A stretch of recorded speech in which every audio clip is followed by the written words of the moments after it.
You are listening to the Backyard Philosophy Podcast, a podcast where a couple friends sit and talk around the fire after everyone else has gone to bed. Grab a drink and join us as we discuss everything from famous explorers, artificial intelligence, and what is the meaning of life.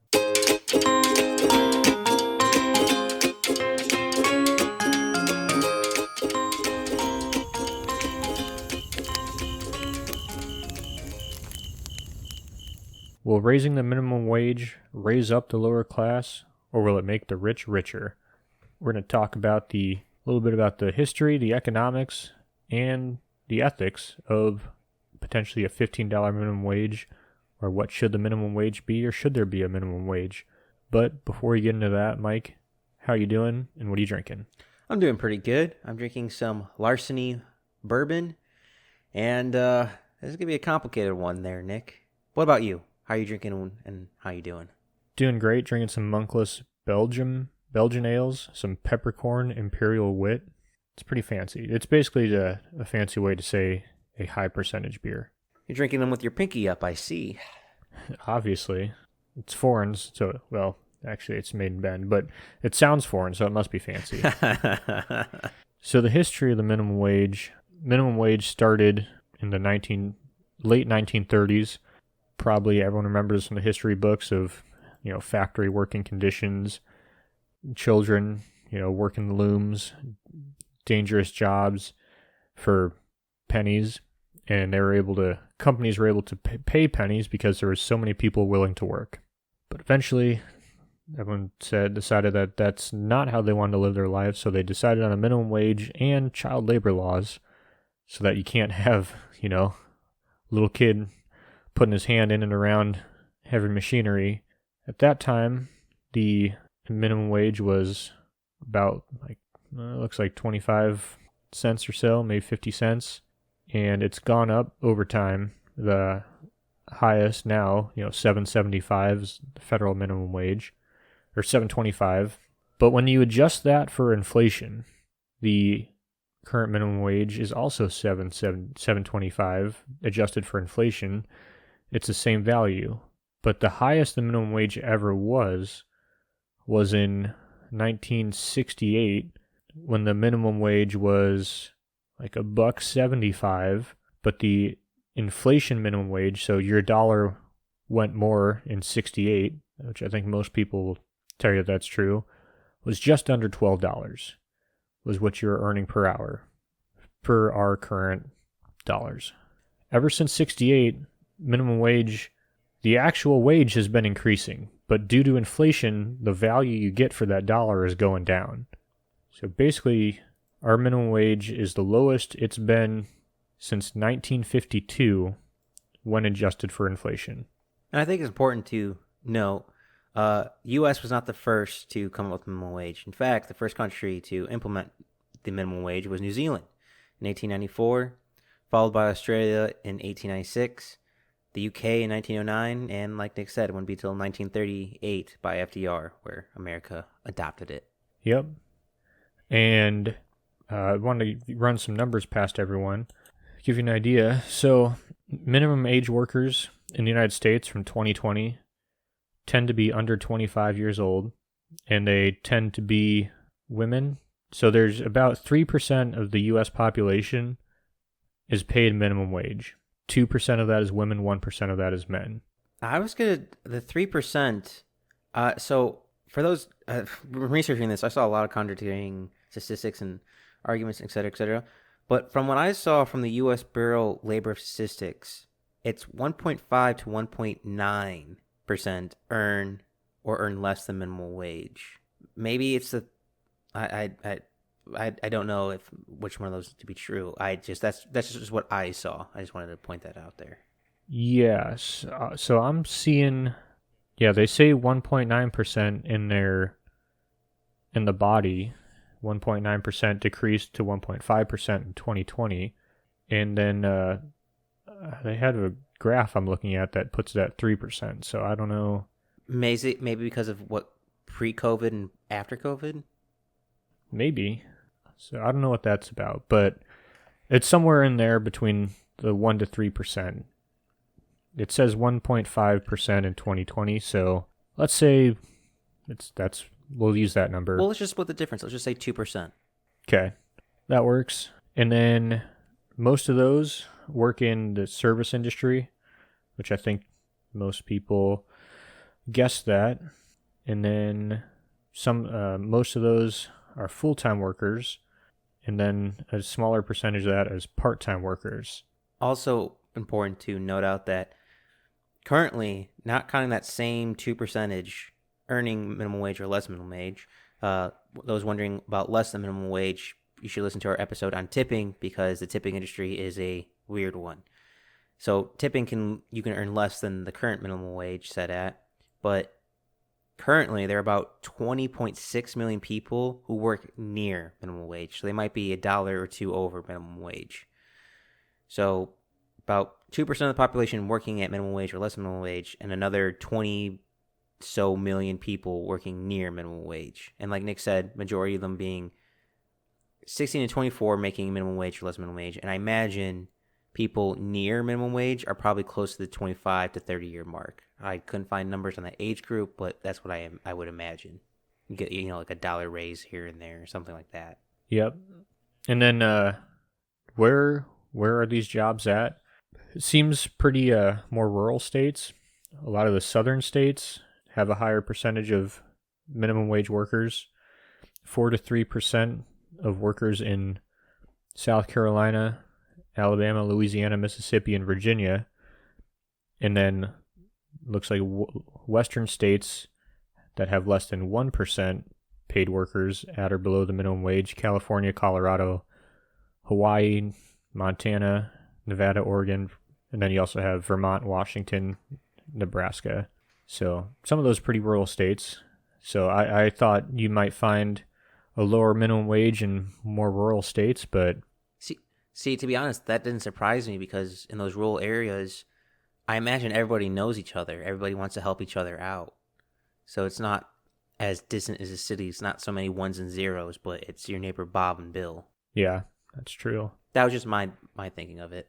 Another thing, so minimum wage workers are less likely to be single than they are married. About 3% are single and 1% are married. And that makes sense. As you move on in life, you're more likely to be married and more likely to move up by the time you are married, but it's not always the case. And then education, 2% are without a high school diploma or a high school graduate, and then 1% of the at or near minimum wage have a bachelor's degree or higher. Is it bad that I want to insert an art degree joke in there somewhere? Nothing's coming to mind. Well, yeah, pretty much. So this kind of surprised me. The what we read, 2% the population makes minimum wage. Just because of how much you're seeing this in the news, they make it seem like everyone is making minimum wage. Well, I imagine it's because we've all worked minimum wage jobs. I know, like I have, and we kind of interact with more minimum wage workers on a day-to-day basis, like running to the store, buying some groceries, going to a fast food place. You interact with those people more than, I would say, a professional making, 50 plus a year. Yeah, that's true. And I think I figured out our problem with the data. So the 1.5% is the people making minimum wage, and then the 3% are people making at or near minimum wage. So I think 3% of the population makes at, near, or below. So that 3% probably includes everyone making tips, whereas the 1.5% is just your hourly minimum wage workers. That makes a lot of sense. And then just want to throw this out. In 1979, 13.4% of the population made minimum wage. That's a huge percentage of the population. Yeah, which is the highest percentage.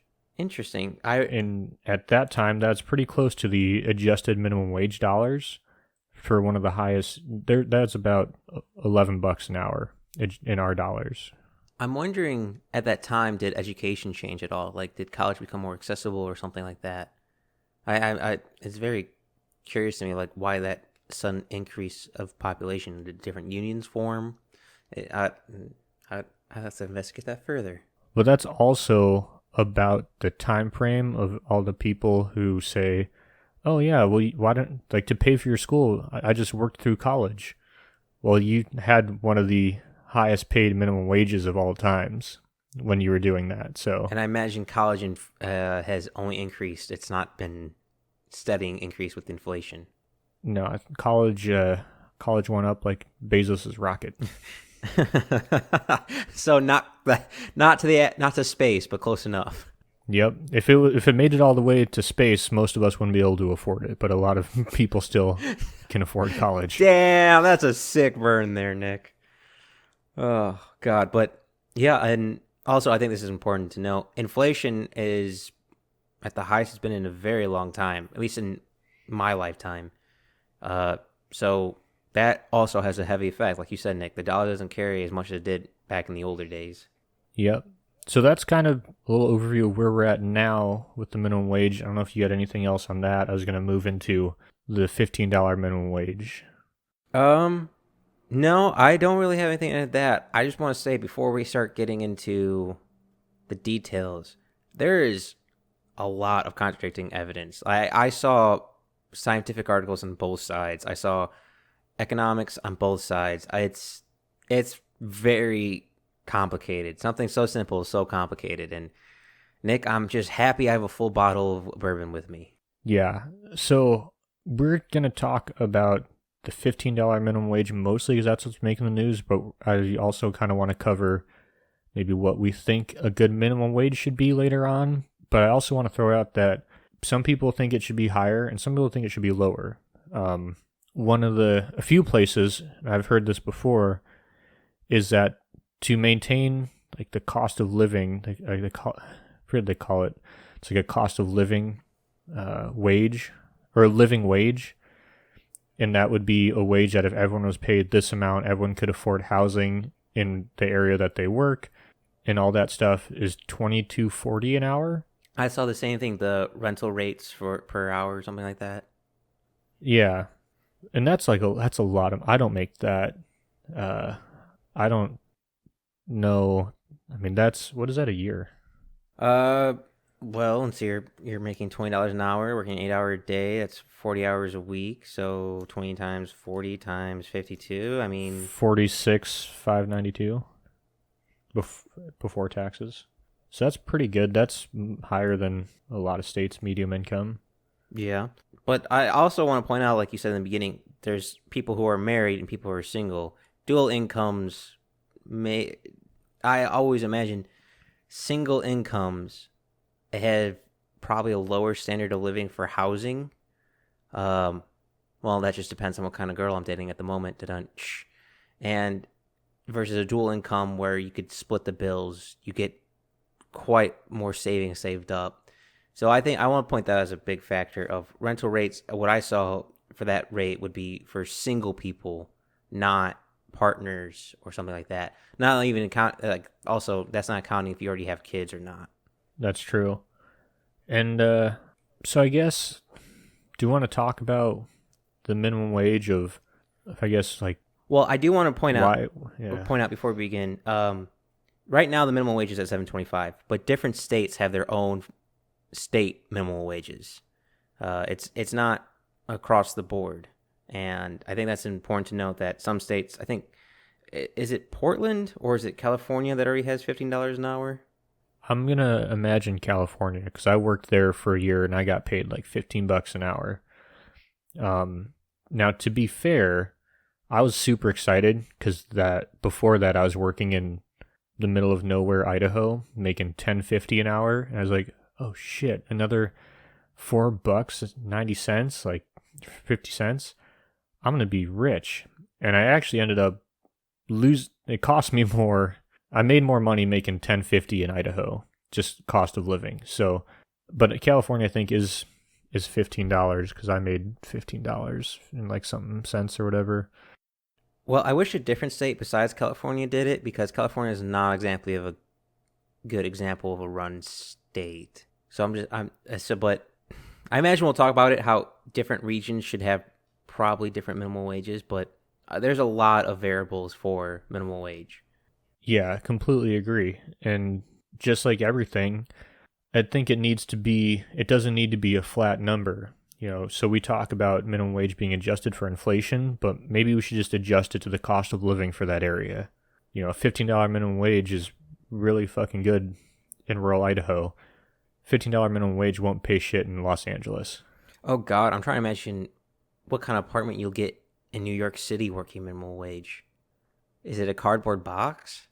Like yeah, the where you live, prices are heavily changed. So, God, you could live like a king in the middle of Kansas, but you'd be a peasant if you lived in Los Angeles. Granted, I'd rather live in Kansas than Los Angeles, but yeah, I completely agree. It should be regional based. But that's kind of more philosophical. I kind of want to go back to the $15 per hour. For those who don't know and living under the rock, there have been many marches, many protests, many bills trying to get passed for raising the bill to be $15 an hour, which is quite literally double what it is now. And boy, Nick, this is a compliment one. I feel like I'm walking on eggshells here. Yeah, don't say the wrong thing. Well, economists overwhelmingly say it'll be bad for the economy. That being said, looking at I've also seen research where it actually said it'd be good for the economy. You can check out our sources on YouTube. That's where we put all our sources in the description. I read both those studies. Both have fair arguments. And at the end of the day, when comparing them, I think it would be net zero of creating jobs versus people losing jobs. And for those wondering, for losing jobs, well, if you're a smaller business owner and you need to hire five people, well, I can't hire all those 5 people now because I literally have to pay each employee double what they were making. So I lose half my employees. That's the mindset thinking, which has merit to it. I mean, if you're starting off, the $15 hour only really neutral affects large companies. From what I could tell, it kind of negatively affects smaller companies, unless you can make the counterpoint argument that if people have more money, they'll spend more money, so it'll help mom and pop shops. That being said, I still see people shop at non mom and pop shops. Like they just go where it's more convenient, not necessarily where it's most ethical. Yeah, I mean it's an argument I think people have all the time of voting with your dollar, but it more seems like you're voting with your time than your dollar. And I guess an extension of that I don't know, like I know a lot of people around me, we go to Walmart to get things just because they have everything there, whereas you'd have to stop at 5 different mom and pop stores to get it. So it's not even the dollar amount that they're as much worried about saving, of just the convenience. I don't want to have to go to all these different places too. Oh my God, the convenience is so wonderful. Just I mean, I'm guilty of it. I go to Target. I prefer not to go to Walmart, but just to stop at one store and not have to shop around is absolutely wonderful. And well, they don't carry night crawlers at Target, Mike, so we have different Targets. That's true. You're in Texas, and I don't have a Target. But it's complicated because some jobs I believe should be making more than that current minimum wage. Some jobs it's questionable because, like you said, Nick, that $15 wage starts creeping up onto what I would say are trained professionals who are higher sought off because of their skills. And that doesn't seem fair all around. Now, that not just be because of inflation, not all the price rises have caught up. But as much as I want people to help out, at the same time, I want to make sure we're not muddling skilled labor with unskilled labor. Because I'm sorry, I've worked a cashier's job. That's what I did in high school. It's not hard. Anybody can do it. But being, I don't know, a biologist, I don't think they should be making close to the same amount of money. Just, I want to point that out there. And I'm not saying that they are. I'm just saying that we need to be careful that we're not muddling skilled labor with unskilled labor for the same paycheck, if that makes sense. I'm probably going to get kill for it in the comments, but fuck it. Full send. Well, I think that's a perfect example there. So look at wildlife biologists so I work in natural resources in the timber industry, but I know a lot of people who went to school for wildlife biology, and it's a pretty common field because who doesn't want to work with wildlife as their career? And even though you get an education, there's so many people who are trying to do that job, you still don't make very well, and it's really not, you're not in it for the money.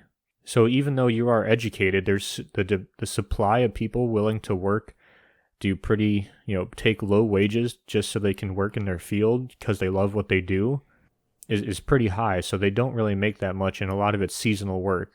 And so I think that's one of those jobs that crosses that line of you're educated, but it's not like you're making the big bucks. Yeah, it almost seems like we should fix the college system along with it.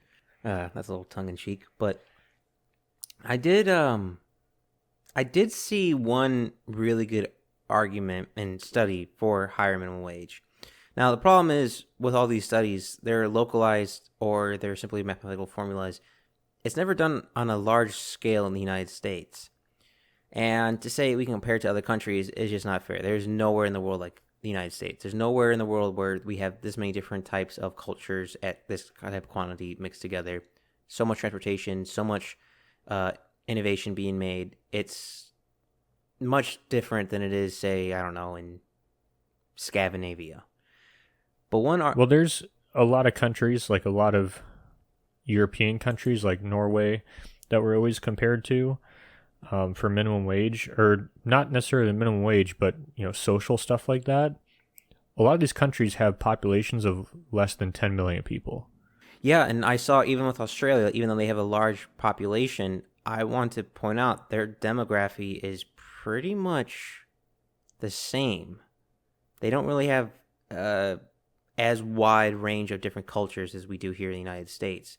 And that affects on how people think, their beliefs, their religious beliefs, how they interact, what they spend their money on. That changes economies on your based on your culture.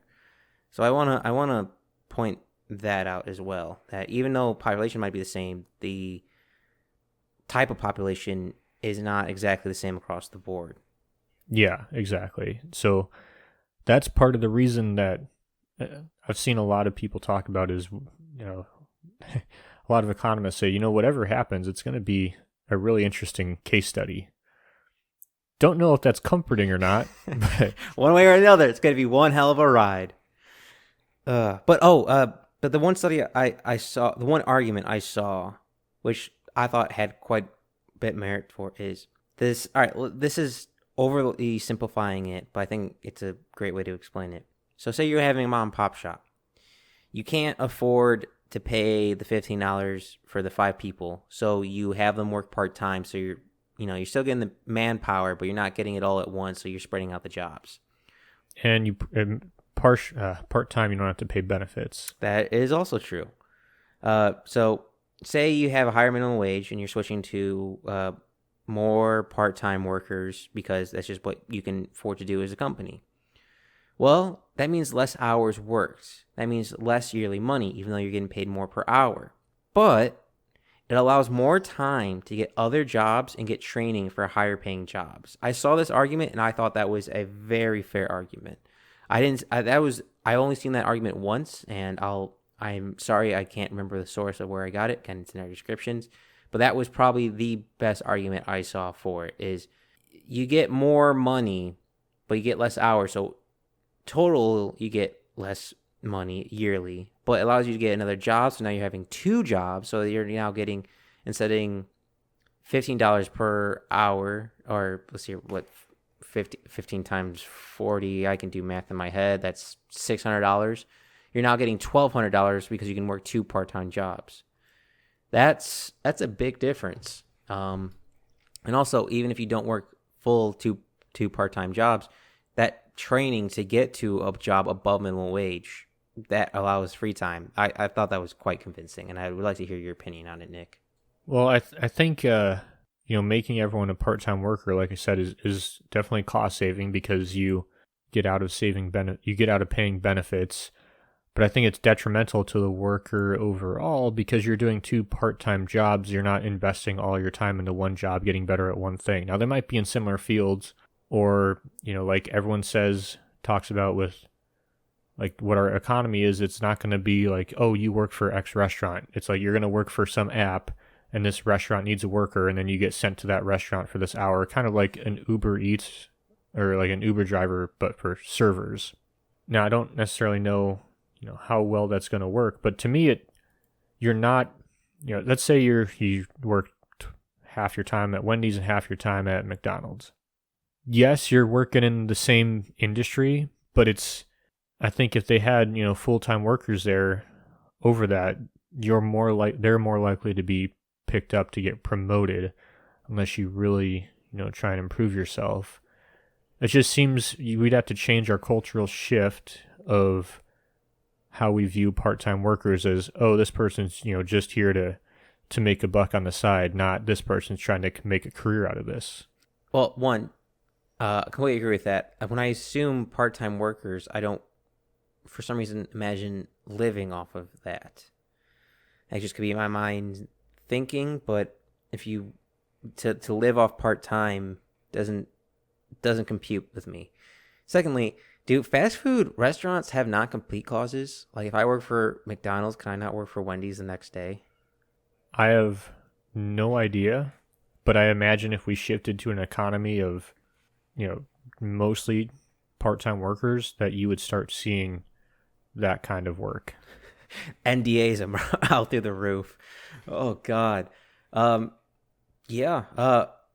Actually, I'll say that for later in the podcast. Another thing I saw was more money means more spending, which does have merit, but if the inflation increases, it doesn't matter how much more you spend if it's not above the inflation point. So if you raise the dollars to $15 an hour, which based on some professions I think you should, but if you raise it overall, it won't make a difference. It'll be the same amount of money because inflation will increase because of it. Well, not only that, but everything would increase, at least a percentage. If every minimum wage worker needed paid more, your cost of business is going to go up, so everything's going to cost more. So, and then the market would just readjust. So you'd be paying the same percentage of your income on these things. It would just, the number would be higher.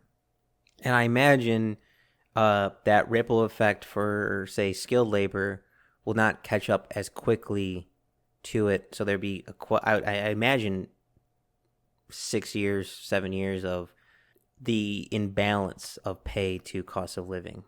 I mean, we're getting pretty close there now with COVID and the PPP, the Paycheck Protection Programs, where the government's paying people to adding an extra amount to their unemployment loans, or whatever you want to call it, that people are getting paid more to stay home and not work.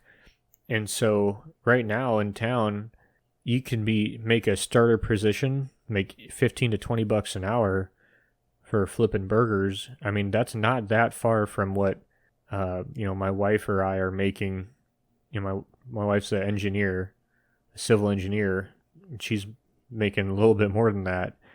And so at what point if I'm going to make this much, why would I, push myself and take on this high risk or the, bigger, more stressful job when I could do this, stock shelves or something take a small paycheck and not have to deal with the stress of building a sewer or a bridge or whatever the fuck.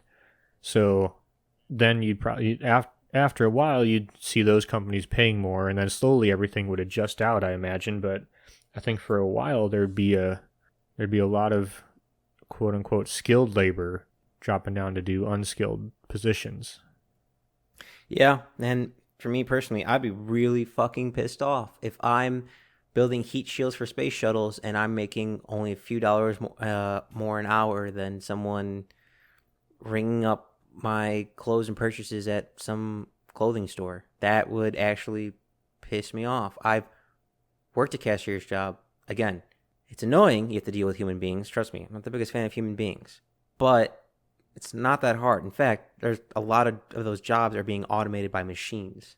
Yeah, exactly. And that's another thing that, like, McDonald's pretty much every year, but 2012, 2015, they had multiple strikes because their workers wanted to be paid more. So they did pay their workers more, but they laid off a bunch of people and started going to more automated systems. So the workers who still work there are making more money than they did previously, but there are less people working there. I also think it's important to note out, I think it's Japan, where a bunch of their restaurants are completely automated. Like, you order based on a tablet and it's brought to you to your table either by a train, you just take it off when it's your order, or someone just comes out and brings it out, where there's a lot less human interaction, which sounds great for an introvert like me, but it also shows that maybe the people whose jobs can actually be replaced by machines, maybe we don't pay as much, or else it makes it more viable sense to buy a machine to do the job. Yeah, and that's another fear, is that with the increase in automation and a higher minimum wage, we're pushing unskilled workers out of the workforce, and as such, it's going to be really hard for teenagers and kids to get their first job, because it's always easier to get a job if you have a job. Mm-hmm. Getting that first job is the hard part. So if you can't get a job because the jobs you normally take are all automated, one, you're putting more pressure on those jobs that aren't automated to get hired, so they can choose from a wider selection of candidates. So it's going to be really hard for kids to get that first job. And now, I don't know if education is the answer to that or what, but that's going to be an issue. As more and more jobs fall to automation, how do people get their first entry-level jobs? Yeah, I know for me, my entry job was just so I could have things, so I could, pay my car insurance, my phone bill. And also, it really taught me, to be a better human being, because interacting with people, and it also taught me that, hey, I don't want to do this for the rest of my life. I really got to make sure I do well when I go to school, so I don't have to do this for the rest of my life. It definitely motivated me to not want to do it. And like we said, most minimum wage workers are between 16 and 24.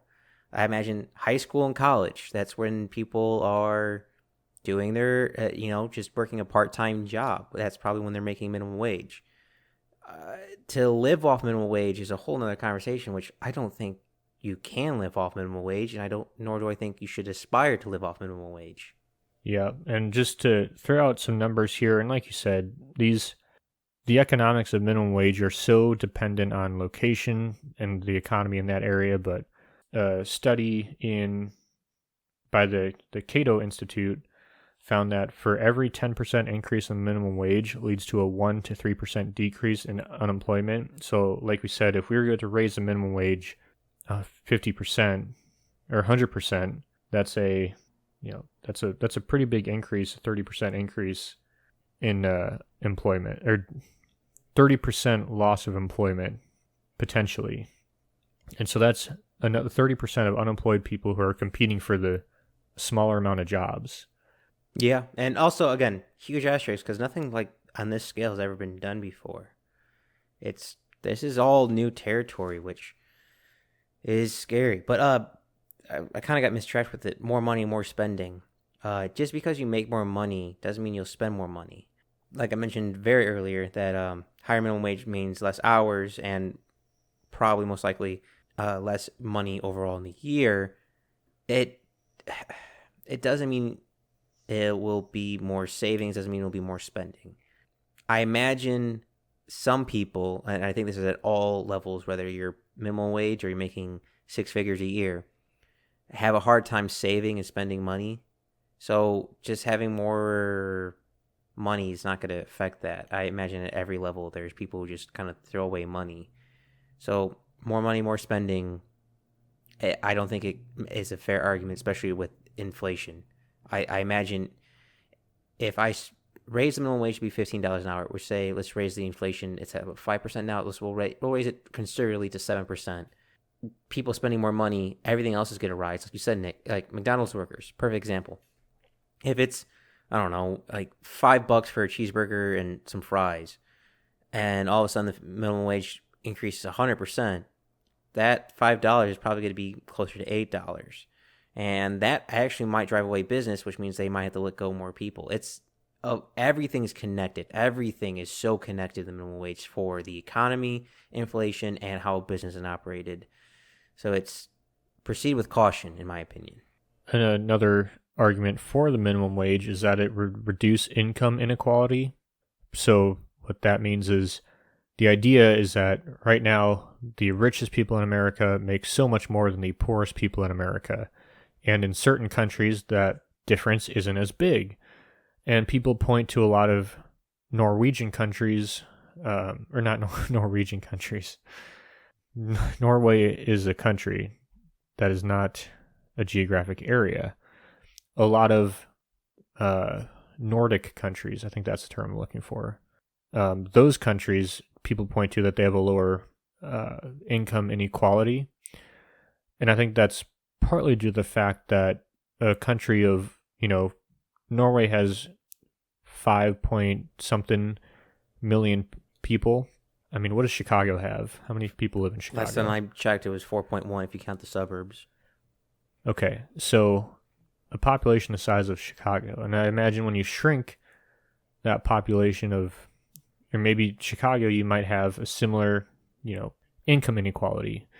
But the fact that there's so many people just the fact that there's so many people and there's so few billionaires, you're going to have a higher income inequality. And so they say that raising the minimum wage will raise the lower income earners in the United States up to reduce that income inequality.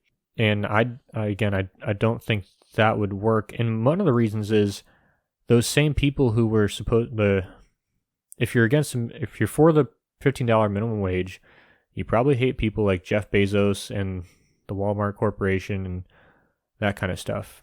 Those are the same people who are pushing for the $15 minimum wage. I guarantee you they would not be pushing for that if it would not make them richer. Yeah, imagine taxes subsidizing. There's got to be some loopholes that they found that can do that. And also, well, I'm guessing it's going to eliminate their competition. Oh yeah, them. That's why big companies are more likely to push for more strict regulations, and I think this is exactly that, because big companies can absorb the hit, whereas mom and pop shops can't. Long-term thinking, not short-term thinking. But I want to bring up your Scandinavian point. Yes, there is definitely less of a gap in the Scandinavian countries than there is to America. And with love, Scandinavias, I have to say, I don't see any other country coming even close to the innovation and creations that America has. And, I mean, hate him or love him, Jeff Bezos really took a online book company to now arguably the most powerful company in the world besides Apple. I'll be honest, I don't think I can name one Scandinavian country's like major company. Here's another thing that they did right, Mike. Norway, huge fan. They don't have a national minimum wage. They have local minimum wages so that they can be negotiated between the laborer, between the employer and the laborer and the local governments. There's no national minimum wage. That makes so much more sense to me to actually have. It's like having a union, but it's not just between the company and the employees, but it's also the state, so it affects the entire region. I am much more happy with that, which I actually kind of think it should happen. That's why I was kind of surprised when rural areas had higher minimum wage than urban environments, and I guess also the amount of workers. And now, if I think about it, you have less options in rural environments to hire people than you do in urban environments. Yep. Also, Sweden and Iceland have no national minimum wage. It's all negotiated and locals. So all the areas that the United States gets compared to for income inequality, none of them have a national minimum wage.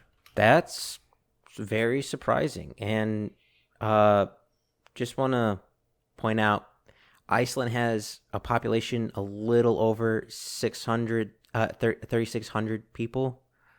Yeah, that is on that is what 1/8 of Chicago, something like that. That's that's yeah. That's comparing apples to oranges in my opinion. That doesn't make sense. But I do want to stick on the regional part because I think for the minimum wage, it should be by sector, so based on the profession, and by region. So if your job can be automated, you got to keep the cost of the employee low, or else you're just going to switch to automation and you're out of a job. And I know garbage men make good money here in the United States, but I'll just use them for example. Say garbage men were making, well, I don't know that for a fact, but let's just say garbage men were making minimum wage and a fast food worker is making minimum wage. I imagine the minimum wage for those two professions should be different. So it's like, say, fast food workers $10 and garbage men are $12. It shouldn't be minimum wage based on just your region, but also your profession. So say minimum wage for, I don't know, we'll say Atlantic City. Say you're in the poorer side of Atlantic City and the minimum wage is at, I don't know, $8. Well, it shouldn't be all across the $8 fields. If you're a janitor and you're having to, deal with hazardous materials, your minimum wage should probably be a little bit higher than the person working with just food, or vice versa. I think by sector and by region, minimum wage should be affected. It shouldn't be completely static. It should be dynamic based on different variables. Yeah, I think that's a great point because, like we said, there's a huge difference between the rural parts of the United States and your LAs and your New Yorks. I can make more on $10 an hour than you can 15 in Northern California. I don't even want to know what is in Illinois, or I don't want to know what is in Illinois. I know states have pretty weird rules for like laborers who come in with like an H-2B visa or an H-2A or an H-1, which is your agriculture, non-agricultural, seasonal, and non-seasonal. It's usually, like for Oregon, it's the minimum. They have to be paid the average wage of the county minus the minimum wage employees. So the workers coming in are making $22.50 an hour for the county. That's a lot more than what most people in the county make. But that's the medium wage when you subtract the people making minimum wage, which I don't care. There's no one here who's going to do the job, but. Well, that's not a fair statistic because if you have a population, say, of 100 people and 80 of them are working minimum wage jobs, that heavily influence on the scalage. That's not a fair assessment. Hey, I don't make the rules. I agree, but what I'm saying is, it is somewhat localized, and that's the same thing in Chicago. Workers in Chicago have to be paid a lot more, so. I know the guys who just do landscaping for the city, they have to be paid like $22 an hour for unskilled labor and $25 for skilled labor just from local Chicago ordinances. Not saying that the number should be that, but that's different than when I was a kid working outside of the county, outside of Chicago, still in Cook County. I was making like $6.50 or something an hour. I was making below minimum wage because you can make below minimum wage as a kid, and that was fine. I mean, I was a kid. I didn't even know. I had really no skills, so I was just happy to have money. Yeah, but it's easier to get a job, if you're gonna work for less, and then once you have a job, it's easier to get a job, move up. But there's a huge difference if I'm trying to live off that. You can't live off $6.50 in certain places, and that not necessarily that you're supposed to. So I guess let's talk about the differences in areas. So let's say, what are the biggest factors that affect what the minimum wage should be?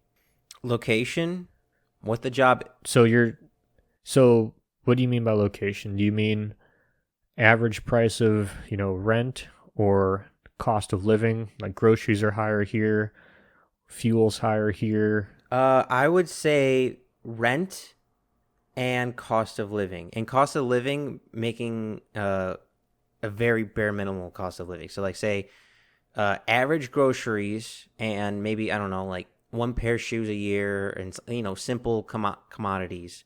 Just put that together and like take the average of the two. So cost of living and yearly accommodations for that area. So maybe because it varies from neighborhood to neighborhood. So maybe county, maybe do it based on county, or not quite, and like maybe a certain radius of area, and take those two numbers. So average cost of living, average cost of bare necessities, add them together, divided by two, and then that is, well, you can't live. You shouldn't try to live off minimum wage. Maybe minimum wage has to meet like 75% of that. Yeah, well, and that's another thing of the people who want, to live off minimum wage. Like you said, it's not meant to be the living wage of 22 whatever an hour that they're saying. You're not going to be able to afford an apartment by yourself on minimum wage. And I make above minimum wage, and before I lived with my wife, I lived with roommates. It's just because you don't need to live by yourself.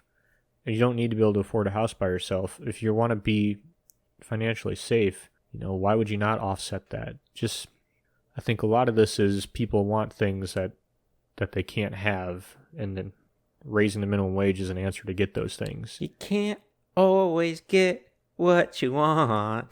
I've seen a lot of arguments of you can't raise a family on minimum wage.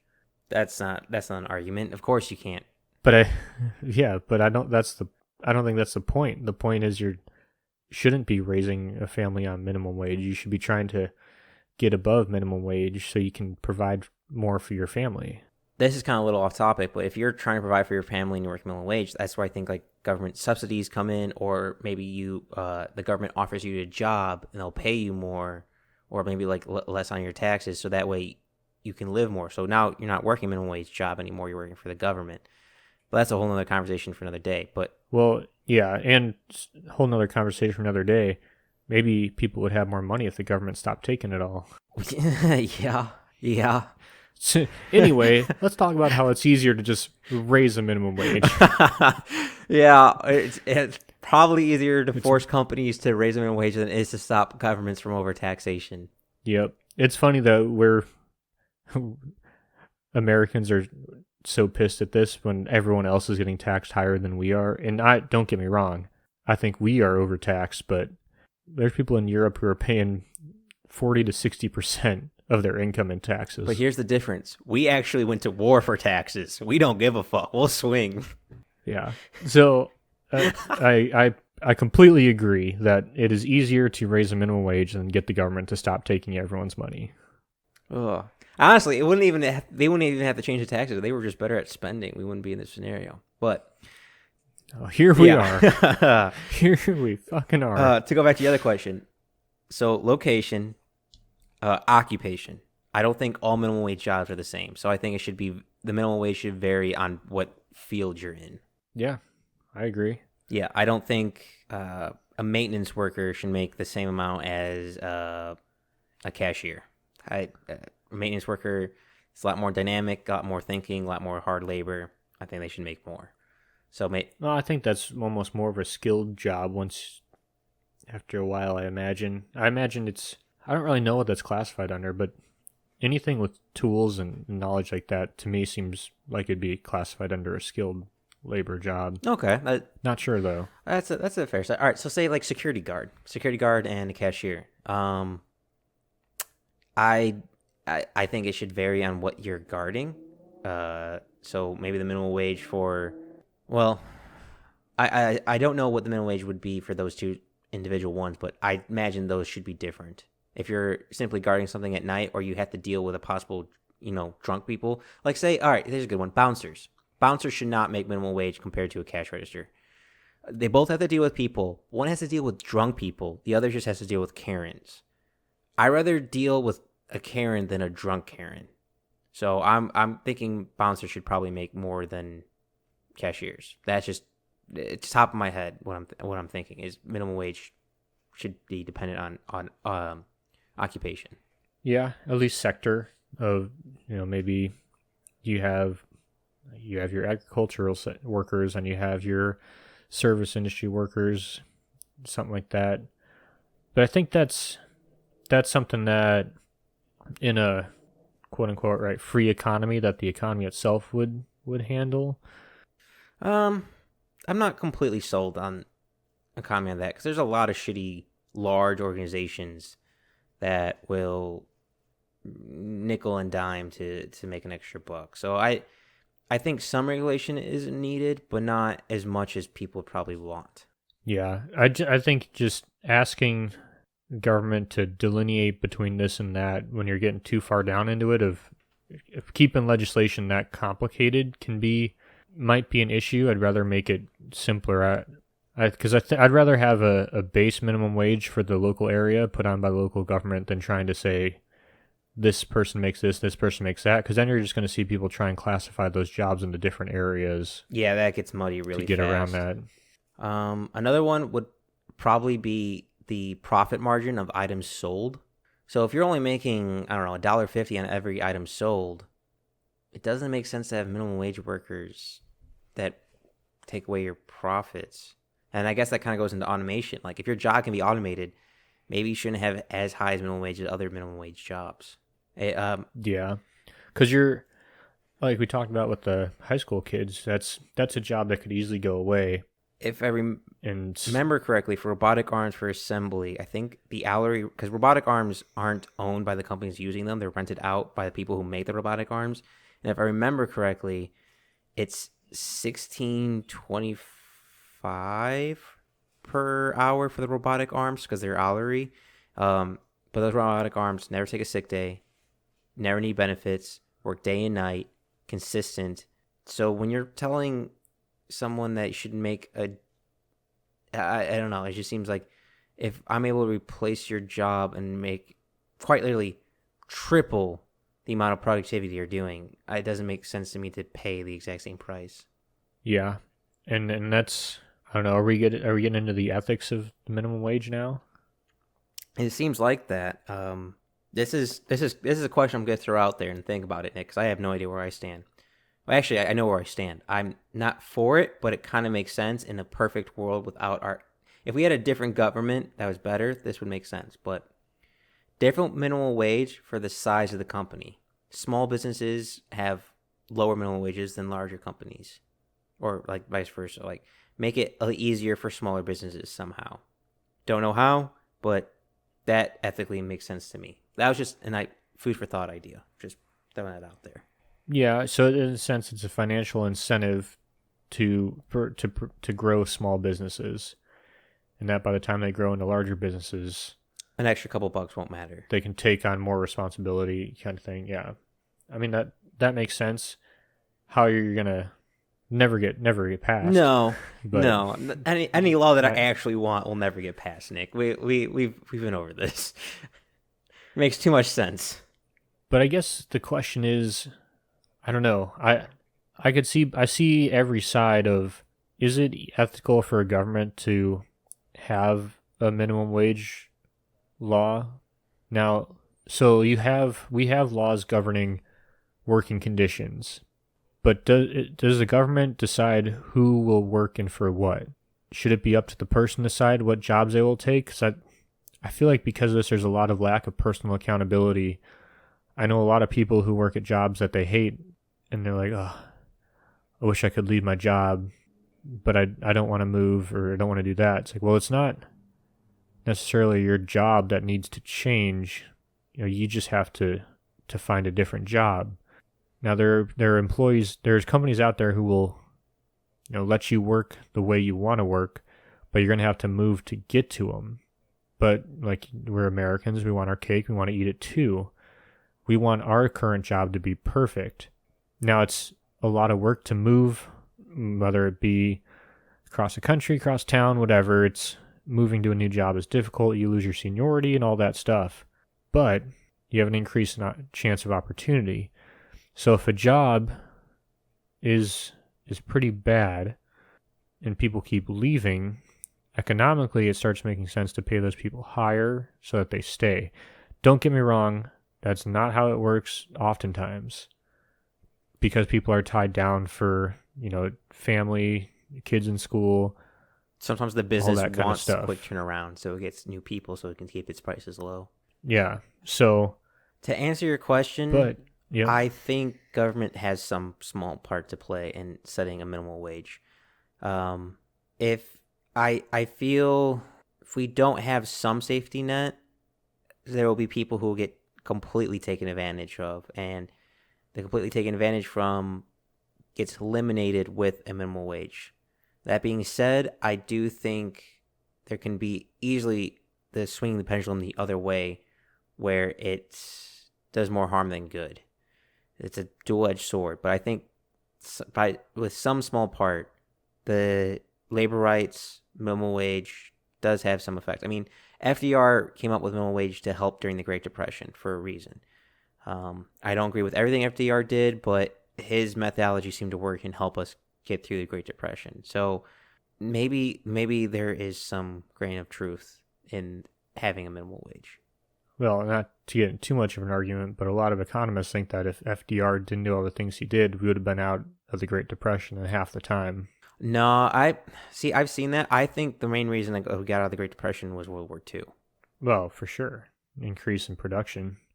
But so my example is, so I went to California to work, and California has like weird overtime laws where if you make overtime, it's not just like time and a half. It's like this weird thing, and you can only make a certain amount.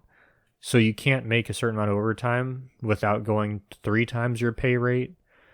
And so that really stifled my earnings for the year, because I would have been willing to work more to get more money, but the company didn't want to pay me the 3 times my salary. So I wish I could have made an agreement that said I'm willing to work for stay at time and a half to continue working, but because of California's laws, I could not do that.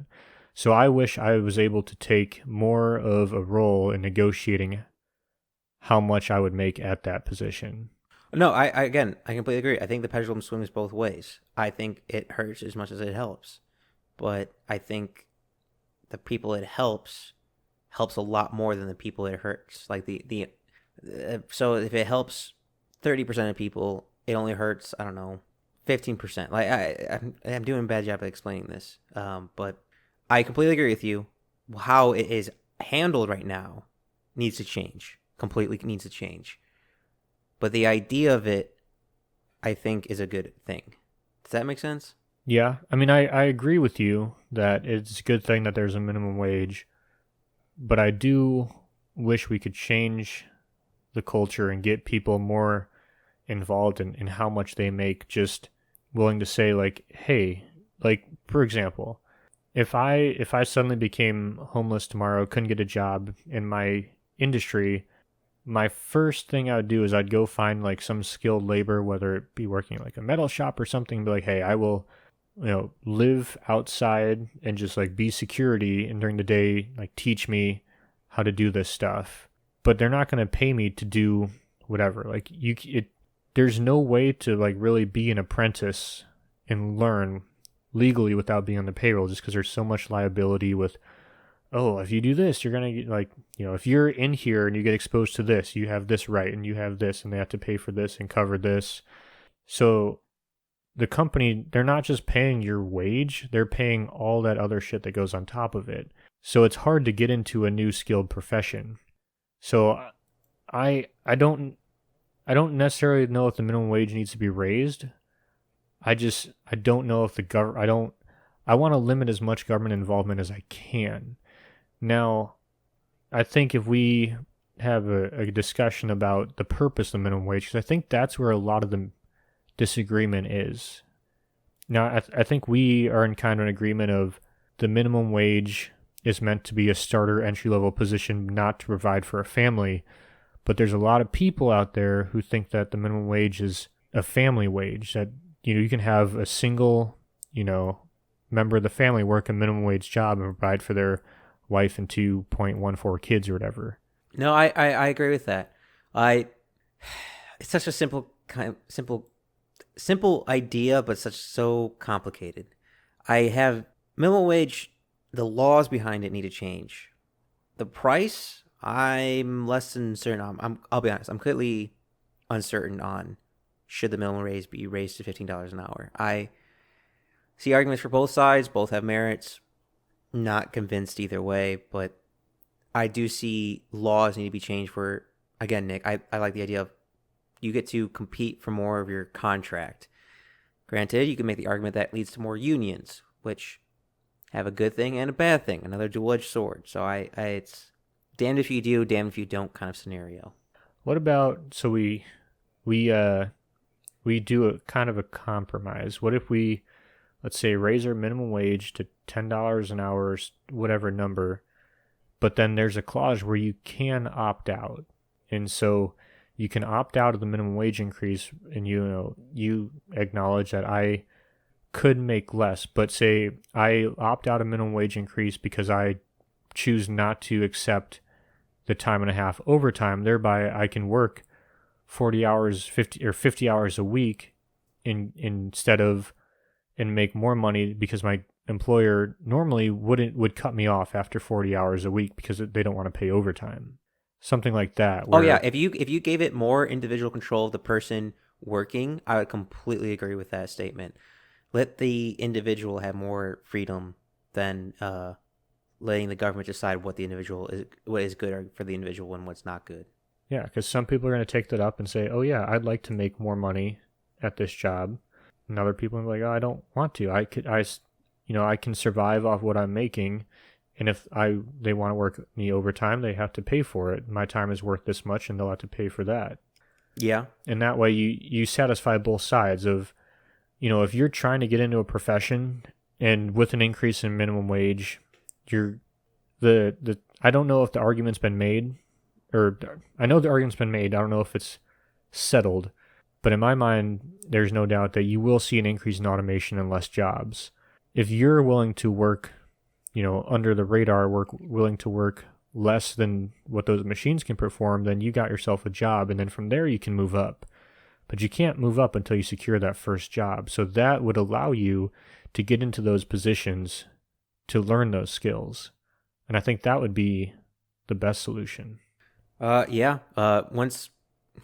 complicate things, I'm just going to throw it out there. I don't know if this is a time or place for it, but UBIs, Universal Basic Income, that plays into effect.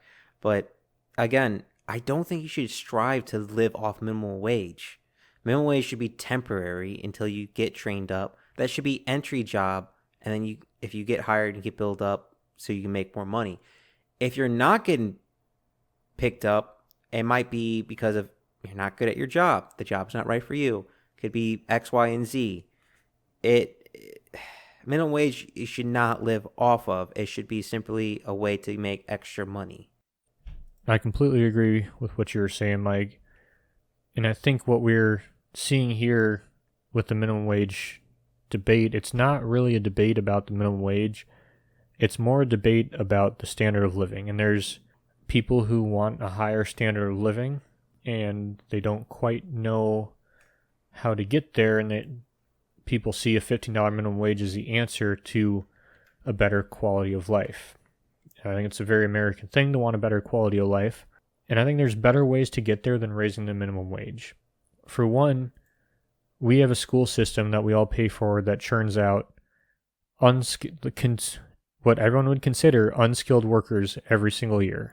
If the school system started churning out skilled workers, or the option to gain a skill in your normal, K through 12 school experience, then we would have less unskilled workers, ideally, and people would be paid more if they wanted to pursue that. That doesn't mean everyone in, senior year of high school has to go and learn how to be a lineman, but if there's an option to go and learn how to make, $80,000 a year starting out, why are we teaching kids other things? And then why are we graduating from school and being considered unskilled? Well, I can tell you why some people out of school are unskilled. It's because they've only had classroom work, or some of their majors are. I'm just gonna leave it at that. I'll let you fill in the blanks. Yeah, but there's other things that can be done too, of raising the standard of living, besides just working a minimum wage job at a new minimum wage. You can do stuff like work with, to reduce regulations or something to make products cheaper to get. Now, that doesn't mean we just go in and, just fuck everything up environmentally or whatever, but there's regulations out there that the admin cost to them don't really add anything to the final product, but instead, basically, there's another hand to feed there. So if we wanted to raise the standard of living, I think that what we need to focus on is educating people to get higher paid jobs and lowering the price of goods, not necessarily raising the price of wages. Yeah, I would also want to add on to maybe have less jobs overseas and more jobs locally, so that way there's more money being passed around, and that way there's more requirement for skilled labor. It would raise the overall prices of products, but it would allow to have people have more money, have more skills, and honestly, you're dealing with a closed loop system, so everything stays in the closed loop system. It's not leaving the borders, so to speak. Yeah, and I think most of us have seen this somewhere in our lives. If you want to make above the poverty level in the United States, all you have to do is graduate high school, not have kids until you're married, and don't go to jail. Well, Nick, now you're asking too much. So there's really simple things that can be done to increase a standard of living besides raising the minimum wage. Because I think what this boils down to is there's people on both sides who want to increase the quality of life for everybody. Some people think raising the minimum wage to $15 an hour will increase the quality of life for those people. And other people think, oh, if you just let the market take care of this, people will work at whatever they're willing to work at their skill level and move to jobs that they don't like if it doesn't provide for the needs that they see fit. Either way, both these people think that the best is going to happen for everybody. I don't can't say definitively which one is right or wrong. I think that there's a combination of maybe there's a small amount of government oversight, but letting people choose what's best for them instead of letting the government choose what's best for them, I think would be ideal. But neither of these sides sat there and argued, oh, well, fuck these people. Reading this, both sides thought that their idea would create the most wealth for the most number of people. Yeah, it was not to dismiss anyone. It was to help everyone out. It's just different ways to do it. I think it's also important to note, I don't think we talked about it in the beginning, but over 50% of the population of the United States is in favor of raising the minimum wage. I think it's like 60% or something like that. Could be higher. Granted, it didn't say how much the raising the minimum wage, but universally, most people want minimum wage raised, or at least in some way want. I think 100% everyone wants some type of change, one way or the other. Yeah, I feel like that's pretty common in every podcast we've done. Neither side wants it to remain the same. It needs to be fixed. We just don't know what to do. Yeah, that's unfortunately the truth. It's just we all want something done. We just have different ways of doing about it, and we're caught up in fighting to figuring out the ways to actually do it. Which one would be best? Which one would be worse? Yes. So let's say we all agree upon raising the minimum wage to $15 per hour. I don't think we should do it overnight. I think the minimum wage, if we're going to raise it to $15 an hour, which is over 100% of what it currently is, we should slowly implement it. When things are rushed, they get sloppy and they get messy. So maybe from $7.25 to $10, and then $10 to $12 and $12 to $15 over a span of 3 to 4 years. Maybe do small implementations first to see how it actually affects the economy, rather than doing a giant jump of doubling. What was it? 5% of the entire population's money. Around 1.5 to 3%. Oh yeah, but yeah. Well, that would also probably affect the people near minimum wage too. Yeah, because... so 3% of the population is, I think, the near minimum wage. Ooh, that's a good question. Well, one, I want to hear your opinion on slowly implementing, and two, what if a person's making slightly or near minimum wage? That would they be then set back to minimum wage if it goes over? So, say you have a person making $10 an hour, and the other person making $7.25 an hour, and the minimum wage gets set to $15 an hour. Now they're both equally making the same, even though one was previously getting higher, paid more. How does that affect? How does that work? I imagine you're going to be making minimum wage again. Well, The company could that's have interesting. afforded to pay you $10 before. They can pay you 15 now. But like we said, there's even the statistics that favor the $15 minimum wage say that there will be unemployment from the $15 minimum wage. So maybe if you make that much, you might make 15 now, but you have one less person working there. So, or maybe they get rid of someone. You might, maybe you still make a little bit above, but I can't imagine you're going to still be making $3 above. I imagine, if anything, you might be making like $16 an hour. I don't really know. I just don't see this as the rising tide raising all ships. I see this as, the 3% making at or near minimum wage is going to get a pay bump, and then it's kind of like a train that's lurching forward and just hitting every single train car. So the 15% or those 3% are going to increase, and then they try to go forward and they get pulled backwards. And the people above them get a pay increase, and then they keep going forward, and the people above those guys slowly get a pay increase. And it's just like a lot of screeching and hauling and slowly getting to where you want to go. Just before we get too far away from it, with your statement of scientific papers that would no matter what lose jobs, I did see scientific papers that it would also increase jobs. I want to point that out there. I saw contradicting evidence on both sides. Okay, yeah, I mean, most of what I saw, even if it was pro, it said that it wouldn't keep the same jobs. It would move around jobs and create more jobs. Not that you would keep the same employment. That's what I saw. Gotcha. But also over time. Over time. I think it was a 7-year time frame, if I remember. I think correctly. that's what we're talking about right now. Even the Biden plan to increase minimum wage of $15 an hour wouldn't take effect until 2025. It'd be, like you're saying, staggered each year a certain amount. And so I guess the question is, I don't really know if that's enough time to have everything kind of flatten out, because that's still a pretty big increase. Now that's 4 years as opposed to 7, which is what you were saying. I don't know. I mean, like you said, this hasn't really been done before. It's such a large shock to the market. Well, that's my question to you. Do you think we should implement it slowly, or should we just jump in the water and just get completely wet? Do we go all in, or do we slowly go in? Now, the smart thing to do, I think, would be to, one, right now this is grouped in with the larger bill.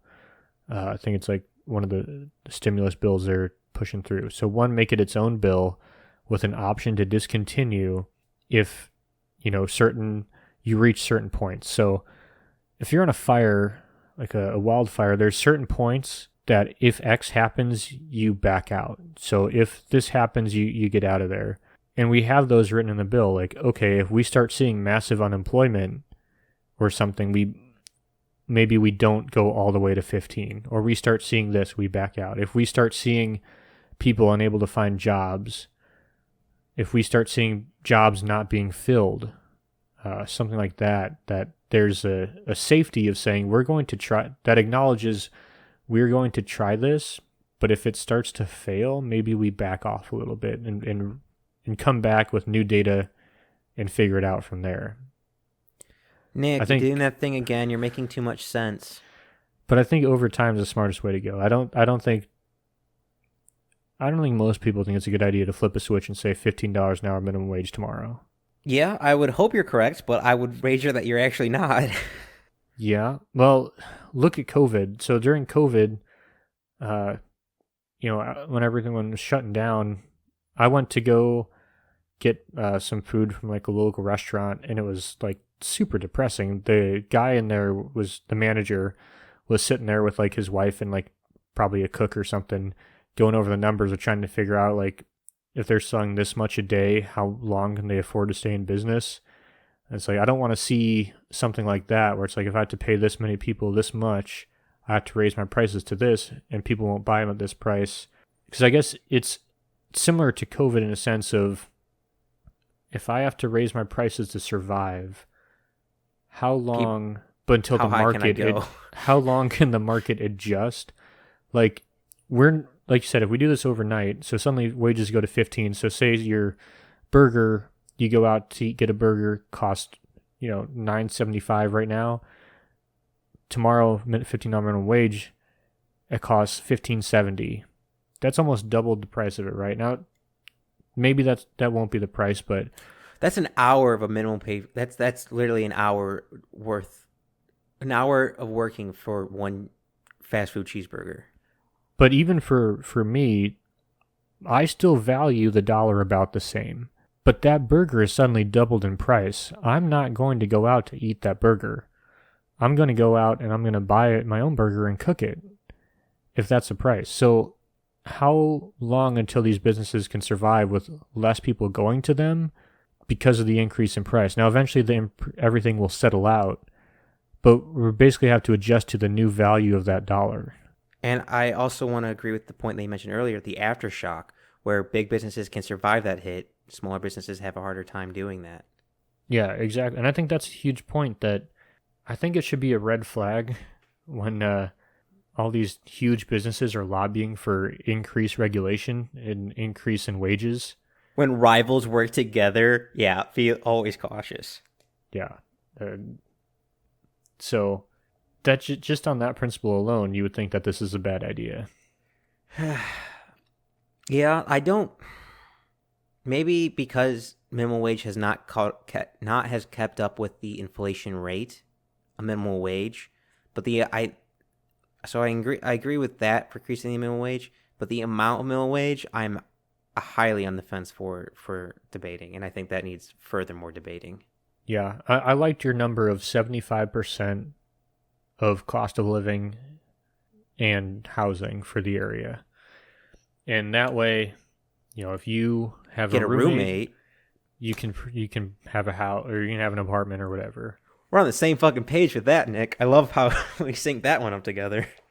And so I think, so we need to figure out what's, with inflation, what's a good minimum wage in relation to cost of living, as well as maybe train people more so that they know that, one, these are how you acquire skills that can advance you out of minimum wage work territory, and that you shouldn't, be providing for a family on minimum wage.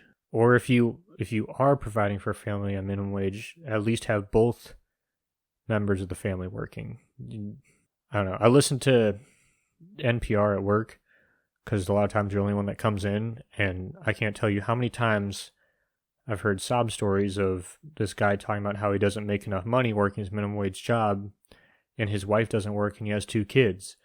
It's like, what is your wife doing?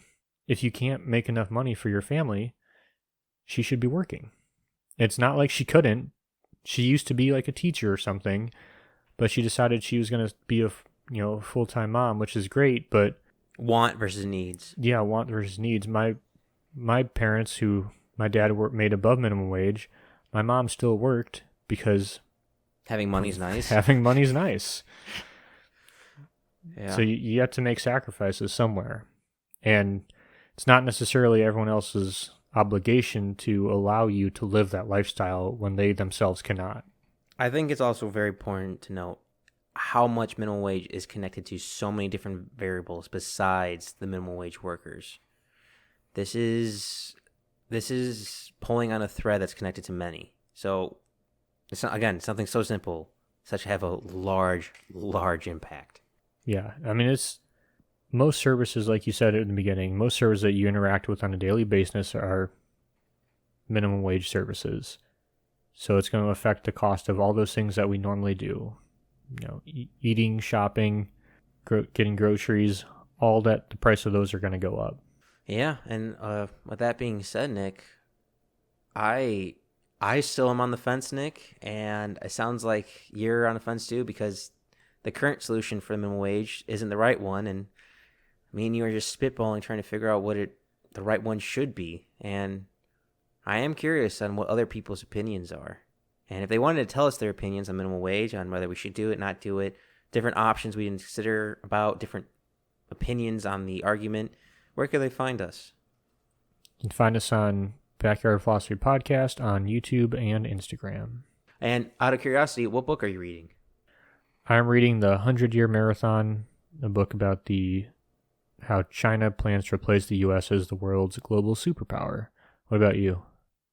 I am rereading Fahrenheit 451, one of my favorite books. Highly recommend to everybody. It's a great book about trying to be not like everyone else and not be a totalitarian and individualism and, well, at the end of the day, kind of fighting the government. So kind of fitting for this conversation. And with that being said, I don't know what the future may lay, but at least I got some bourbon and a good friend to talk about it with. And that being said, thank you all for listening.